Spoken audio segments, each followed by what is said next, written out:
Well, the 11 a.m. advisory from the National Hurricane Center is in for Hurricane Beryl, and it is nearing landfall. So as of 11:01 a.m., it was approaching landfall near Carriacou of the island Grenada down in the Windward Islands. And get this, it has sustained winds of 140 miles an hour and a minimum pressure of 956 millibars. So yes, a very, very low pressure center associated with this Category 4 storm, and those winds are definitely going to have damaging effects in these Windward Islands just to the northeast of Venezuela.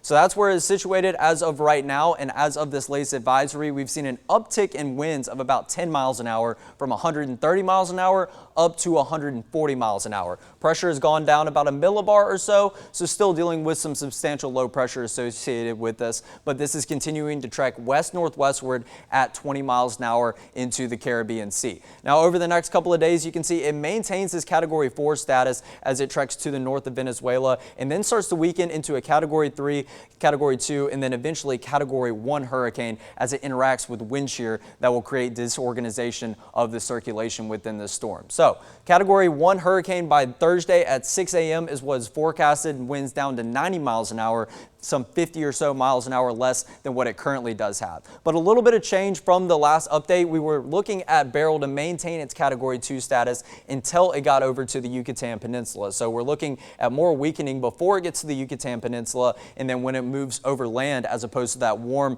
ocean water that it is over currently right now, it'll move into a tropical storm with winds of about 65 miles an hour sometime around the early morning hours on Saturday. After that, there's still some uncertainty about where Hurricane Beryl is headed. Will it continue its west-northwestward track into the central portion of Mexico? Will it start to move on up to the Gulf Coast of Texas or Louisiana or Mississippi? That remains to be seen as of right now, but we're going to continue to track this throughout this week for any implications for maybe any 4th of Julyers going on a cruise or such around Jamaica, Cancun, Belize, etc. down in northern Central America and the Caribbean Sea.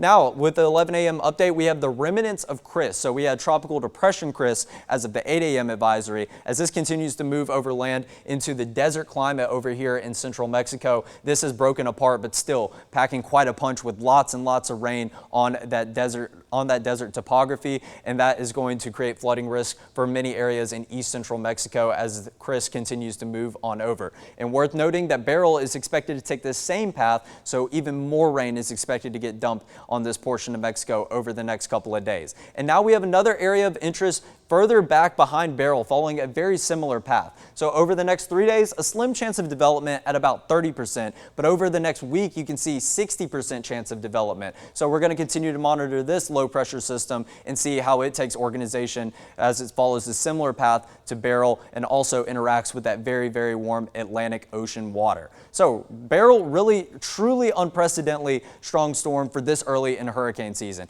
It is the earliest storm of such strength ever recorded in the Atlantic Ocean, and at that, the only Category 4 hurricane ever recorded in the entire month of June all time. So strengthened from a tropical depression into a Category 4 storm in a mere 42 hours. This rapid intensification process is something we've only seen 6 other times in history, and all those were past September 1st in hurricane season. So yes, definitely do not see this strong of a hurricane this early in hurricane season very much whatsoever. So if you're heading to any of these islands, maybe for any 4th of July plans or cruises, you're going to need a contingency plan, but also be on the lookout because these islands are under a hurricane warning. That goes for Barbados, St. Vincent and the Grenadine Islands, Grenada, and Tobago. But furthermore, islands under a tropical storm warning. So that is the same impacts as a hurricane warning, just a little less stronger in terms of winds, in terms of storm surge. Martinique, St. Lucia, and Trinidad are also included with this.